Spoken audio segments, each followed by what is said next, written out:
Hello, everyone, and Ramadan Kareem to you all. And to all our audience who has joined us today, good morning, good afternoon, and good evening, wherever you are. This is your host, Toastmaster Maram Al Aradi, and welcome to our first episode of the Young Adult Toastmasters podcast contest series. During this annual contest season, I thought we can take a closer look at each contest category and listen from the experts from the Young Adult Toastmasters about their experiences and the personal tips that they will share today. And tonight's topic is all about the International Speech Contest, where topics and messages delivered are motivational, inspirational, and empowering. Joining us tonight is a YAT veteran member. He's been affiliated with the Young Adult Toastmasters and the Toastmasters fraternity for 9 years. He has served the club as the Vice President Education as well as the club president. During his term as the president, delivered phenomenal presidential address, each with a very powerful and inspiring message. He has participated in contests throughout club, area, and division levels and won several awards. He has a husband and a loving father for cute baby Amani. Joining us tonight is Toastmaster James Mumbi. Welcome, Toastmaster. Thank you very much, Maram. I believe you can hear me well. Yes, you're loud. And it's a pleasure. It's a pleasure being part of this podcast. Thank you so much for joining and accepting this phenomenal assignment. And I'm honored to have you as my guest speaker today. So, Toastmaster. My pleasure. Let me, share with us today and our audience, how and why have you joined Toastmasters? It was like maybe around 2013 and 2014, I believe. Yes, exactly. 2013, I'll start with how. There was a lady whom I was working with, her name is May, and she saw the potential in me and she told me, James, there is a place that I want you to join and it will help you a lot. At that time, she was working in the training department and I was eager to join the training department. So I told her, yeah, why not? I will definitely join if it's a good place. And she introduced me to Toastmaster, now DTM Khalid. I spoke with Khalid and Khalid invited me for the first meeting, and from that time until today, I have actually fell in love with YAT, and I can say I've been second married to the Toastmasters. That's fantastic. So, yes, Toastmasters in particular, not just the young adults. The reason why I joined Toastmasters in particular was the first reason was for the basis of developing myself and for the basis of unleashing the potential that I have in me. I wanted to be a different person than the person I was before. So that was the main reason to join the Toastmasters. That's great, because at the end of the day, Toastmasters is all about developing personally and professionally. And I believe that's the reason why we have all joined Toastmasters, to just be better versions. Exactly. It's fantastic. So let me just ask you now 9 years in the Toastmasters community, what made you stay this long in the organization? Well, there are many factors that have made me stay, but I'll mention a few which are very relevant and they are very important to me. One, when I joined Toastmasters, I found very young and vibrant and very energetic young people who are the young adult Toastmasters. They were very friendly, they were very welcoming, and I felt at home being in young adult Toastmasters. So that was the main reason that made me stay, because if it was a hostile environment, I could not have stayed. The other reason that made me stay was the hunger for success, the hunger for developing myself. And also I had this quest for me to be able to overcome my fears, to be able to become a new person and to be able to develop and become the person that I was not. So there's a proverb that says in Africa that says, if there's no enemy within, then the enemy outside can do us no harm. So I wanted to conquer the enemy within so that I can be a person that I have never been. So that was the main reason I stayed for a long time. The other reason was because in the field that I was in, it needed me to be a person who can be able to communicate freely and a person who can be able to communicate in an effective and eloquent manner. All right, so that obviously Toastmasters has helped you also professionally. That's why you have stayed for this long. So coming to our topic tonight, which is speech contest. And speech contest is not everyone's cup of tea. Let me just ask you, what made you join the contest, especially for the international speech categories? Well, you see, the reasons why I joined Toastmasters now clearly tells you why I went for the speech contest. But not only that, I went for the speech contest because for you to be able to develop yourself, then there's a mechanism that you have to involve yourself for you to develop. It's just like a tree. When you're planting a tree, you have to water it every single day. You have to weed it every day. You have to take care of the tree every day so that it will grow and it will give you the results that you want. The same thing with me. If I wanted to develop myself, then I had to involve myself with the contest. I have to involve myself with activities that are in the club, especially the contest, so that I can be able to grow and develop, and so that I can be able to meet people who are better than me, so that they can challenge me, so that I can be able to go beyond the stage that I was in. Now, why international speeches? It's because I had a dream of going to the international arena and be the same person as Muhammad Al-Khatani or the same person as the guy who won in 2015. When I saw those guys giving the speeches, they were speeches that were live and speeches that you would like to listen. It's like you're following a movie and you wanted to know where the movie will end. So those two guys in particular really inspired me to do the international speeches. And not forgetting DTM Khalid Ismail. When I saw him speaking and I saw the way he was doing the speeches, I was really energized and really motivated to do the international speeches so that I can be like these guys and I can bring an impact to the society at large, just like what these guys did. Exactly. Obviously, nobody is going to involve if they stay within their comfort zone. We have to always push through our comfort zone and challenge ourselves. And of course, the distinguished Toastmaster Khalid Ismail from the Young Adult Toastmasters is the guru of everything, I would say, because he's an inspiration to us all. So thank you so much. This is a shout out to distinguished Toastmaster Khalid Ismail, who is joining us here tonight. Tell me, Toastmaster James, because you have a certain way to prepare your topics even during your presidential address. But for the international speeches that you have used, how do you usually select the topic of your speech?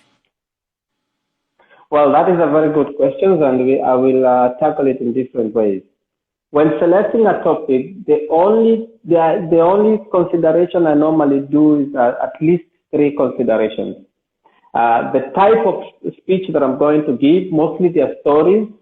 So the time frame when that story happened, the type of audience, and those 3. So the type of speech, the time frame, and the type of audience.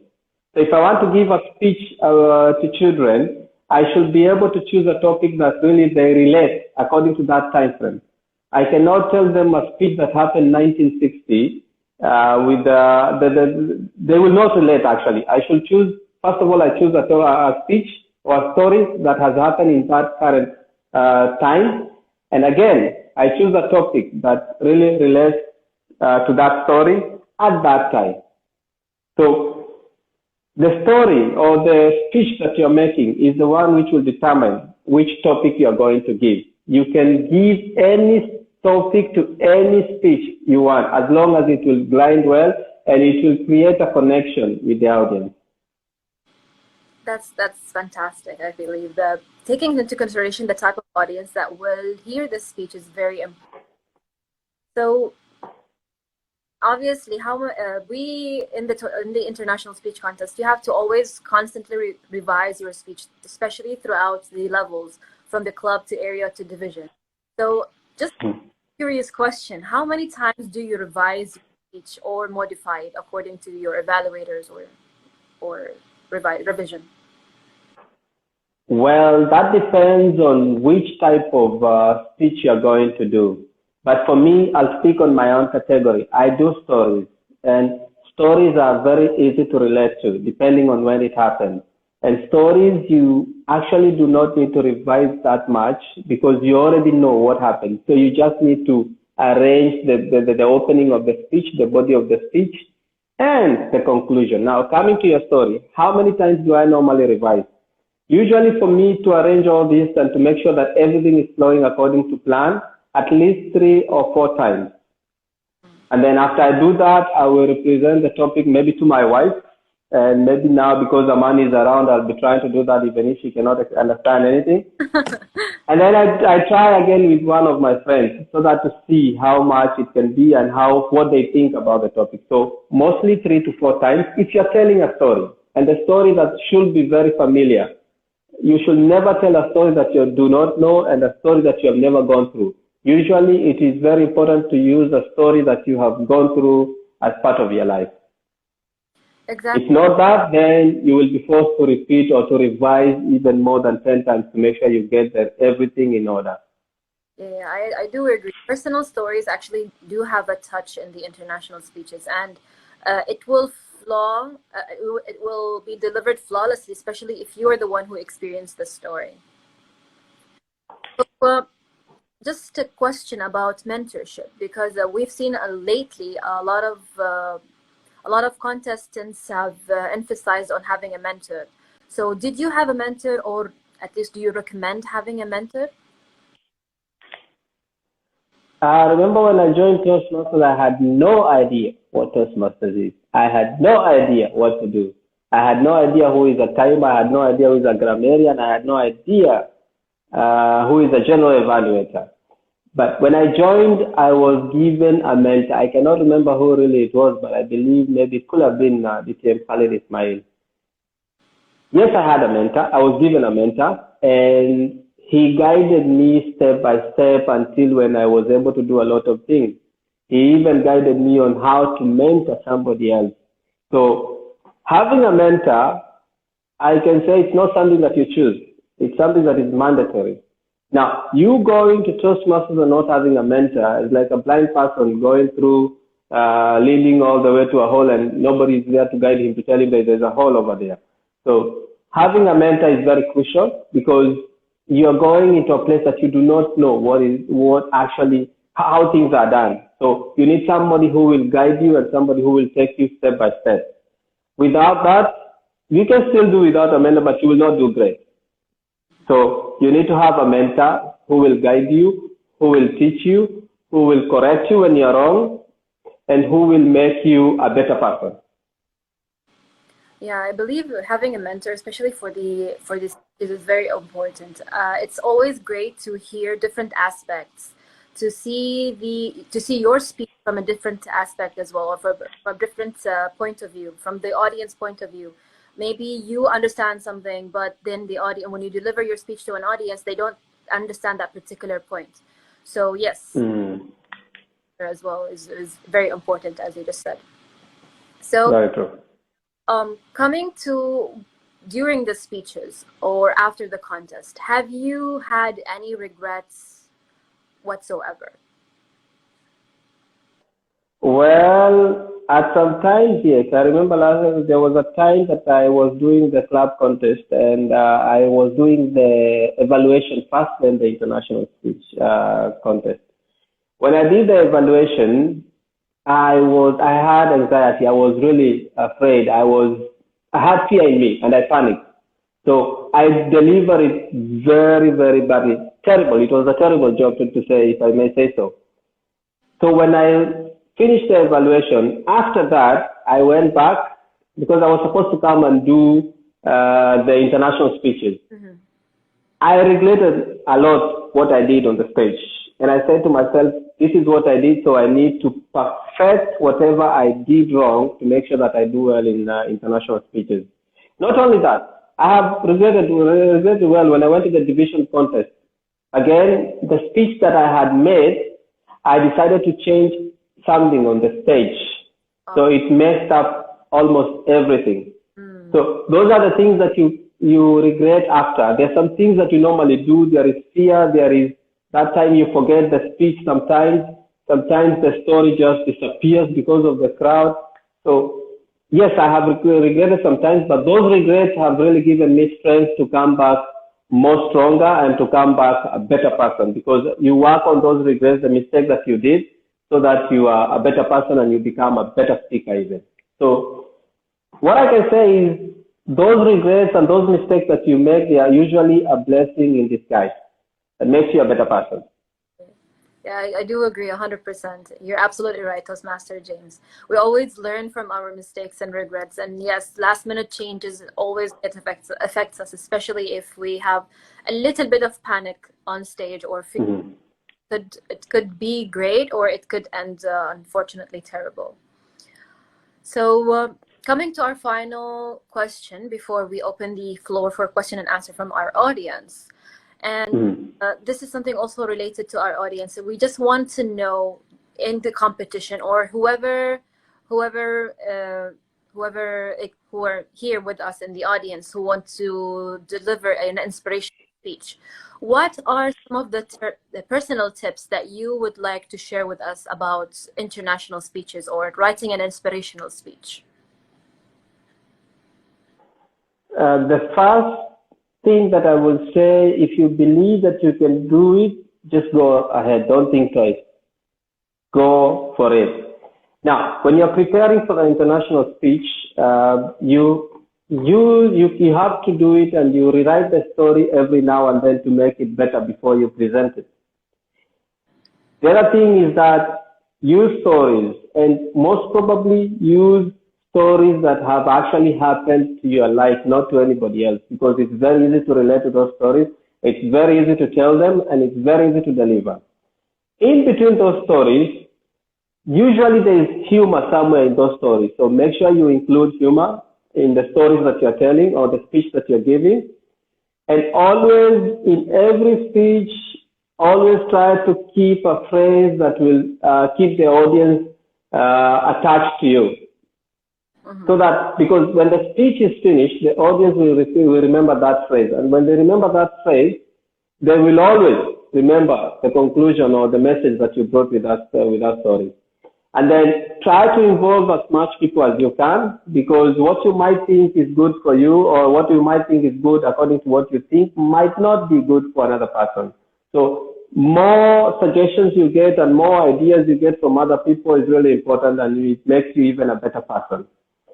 Your mentor should always be on the loop of everything that you do, so that you guys will be able to drive the van together. You'll be able to drive the speech and make it a better speech.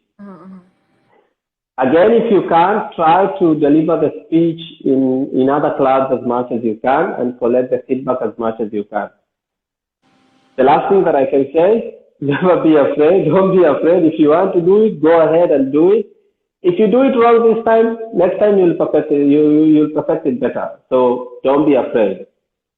Anything that you want to do, it's all in your hands. You have to do it the way you need to do it.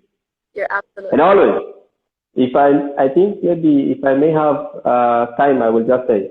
Yeah. Remember, I'll tell you a story of an eagle. An eagle is a very exciting. What can I say? I don't want to say bad, because I know my word does not even. Yeah, an eagle is a very exciting creature.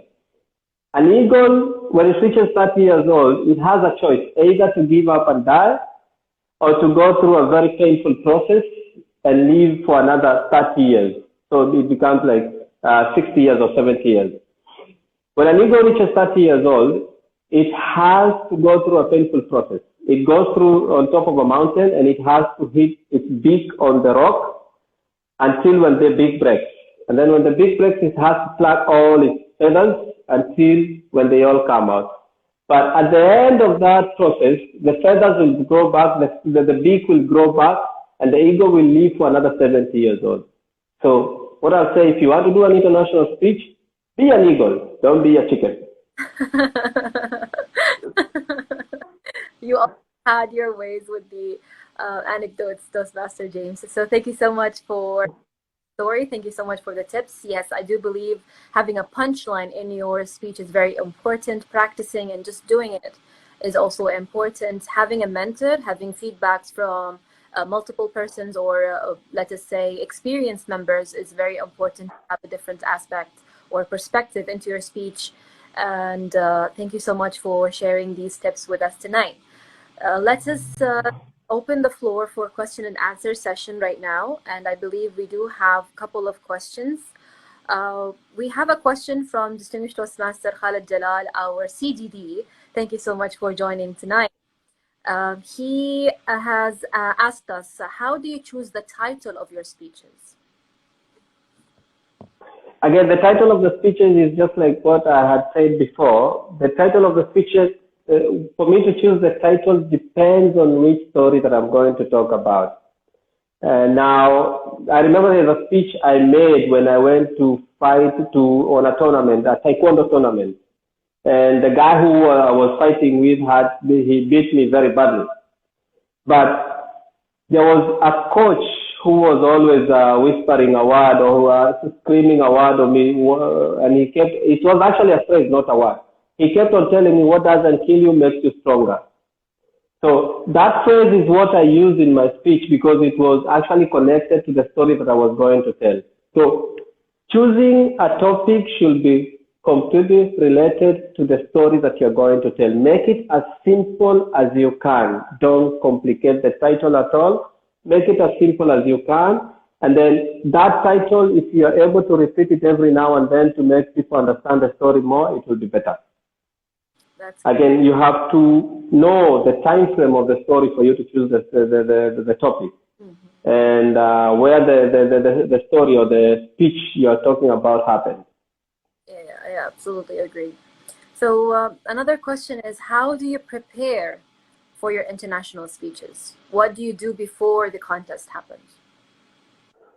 Well, for me, I take a lot of tea so that I can have enough energy. So you can really... Anyway, so that I can have a lot of energy.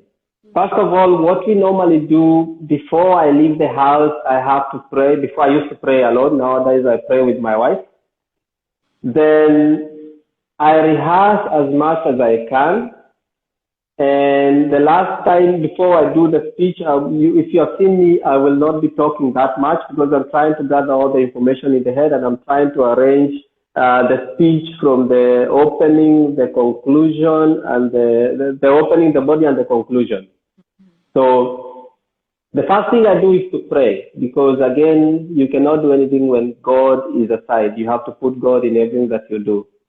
And then when you go there, you do not have to worry, just deliver what you have prepared for. That's fantastic. Thank you so much, Toastmaster James. And another question as well from Distinguished Toastmaster Khalid Jalal, saying, what are the challenges that you have faced in your journey during the championship? Well, the time that I participated was not actually, the journey was mostly affected by my work because I used to work in the hospitality industry and it was very difficult for me to participate. Sometimes it was very difficult for me to rehearse. So those were the main challenges. The other challenges could have been maybe I had not prepared enough or maybe I was not confident enough. But the challenges to do with the Toastmasters, everything is normally arranged very well and the contests are arranged in a very good way. So my own challenge that I had, that I can say that was really challenging, was my work. Okay, all right, I see that. I see. Thank you so much. Mm-hmm. We have another question from, I think, Distinguished Toastmaster Khalid Ismail. What would be your advice if the contestants forgets their speech on stage? I'll say at any time, because it has happened to me, at any time, if you have forgotten your speech, don't stop. Just keep on talking because once you stop, because usually you, as I said, you normally arrange your topic into several segments. So there's no way you can forget all the segments. You will forget, maybe you forget the introduction, you can go to the body. If you forget the body, you can always try to put something in. That's why it's very, very important to base your topic on stories, because stories, you cannot forget the whole story. Maybe you can forget a bit of it, but you cannot forget full. But the best thing will be not to stand there and keep quiet and start looking at the audience, because when you do that, you will panic more. And when you panic, you will not be able to deliver anything. It has happened to me when I tried when I was a kid in Sunday school. It was really terrible. So the only thing I can say, don't stop. There is always something in the mind that comes, and there is always something that you can always say. You might do very bad, but don't just stand there. You're absolutely right. I think that's one of the reasons why they tell us to like continue or just move on and keep talking, because normally you're the only one who knows how your speech is laid out. And if Exactly. you take and you keep continuing, nobody will realize that mistake. But if you pause and look down or panic, then people will realize that you forgot your speech. Very true. Right. We have another question saying, what professional changes have you experienced after winning the contests? Well, I hope I have understood the question, but I will answer it the way I've understood it. If not, we can still repeat the question again. From my side, after competing in the international competition, I realized that I have become a better person. I can communicate easily without any hesitation. Before, I used to struggle. But for now, I have seen, I am not that eloquent yet, but I'm looking forward to be an eloquent speaker. So I have really developed myself. I have really developed the way I communicate with people. I have really developed the way I do things. The other thing is that when you do the international speeches and you go, let's say, to division category, you find people who are way much better than you. So they give you a challenge of going on and trying to be better. When you go to these speeches, they make you realize that you're not the only one in the moon. You are 100 of you. So for you to be able, if you want to go further, you need to be a better person. You need to do more research. You need to do better speeches. You need to deliver better results. So it gives you, it's like a challenge. It makes you be a better person and be able to work on yourself more. And that is something that I've really done actually. Yes, all the contests actually provide an unforgettable experience, especially when you're competing side by side with contestants or champions that have been in the community for so long. You understand how things are done differently and how you can improve yourself better to reach the level or even exceed the level, let's just say. We have another question saying that, what issues have you faced during your early days of speaking, and how did you overcome them? If you can repeat the question, Maram, I did not get it. The question said, what are the issues that you faced during your early days of speaking, and how did you overcome them? So basically, when you first joined Toastmasters, what were the issues that you faced, and how did you overcome them? Well, if most people know me, I was a very quiet person, and I think I've just been speaking this much after joining Toastmasters and after getting married. So before, I was very shy, if I can say so. Maybe many people do not know that. I had fear and I had low self-esteem, especially when I was in high school and primary school. So coming to Toastmasters, I've been able to overcome all these obstacles: the fear, the low self-esteem, and shyness. And of course, I have been able to improve my vocabulary every now and then. Before, when I used to stand in front of people, I was not able to speak eloquently. But now I can say I have not reached there, but I'm able to. So you are able to overcome all those fears that you have within you. Maybe somebody might not be having the same fears I have. The other person might be having different kind of fears. So whatever fear you have, when you join Toastmasters, you are able to overcome them, and you are able to become a better version of yourself. Basically, to adapt, I would say, to adapt the fear that you have, because maybe the fear will never go away, but at least you learn how to control it, how to overcome it, how to conceal it, let us say, better by preparing, by challenging your comfort zone and just improving yourself as a whole. That's fantastic. Exactly. Thank you so much, Toastmaster James. And I believe we have no more questions, and we have reached the end of our podcast today.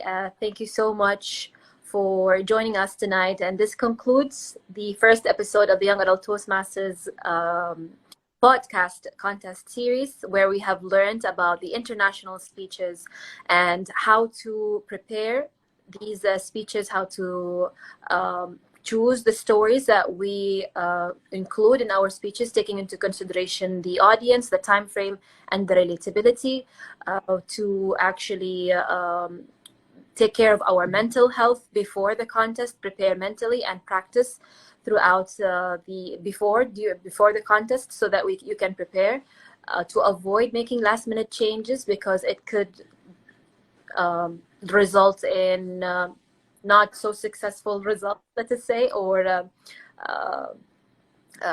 it could lead to disastrous results.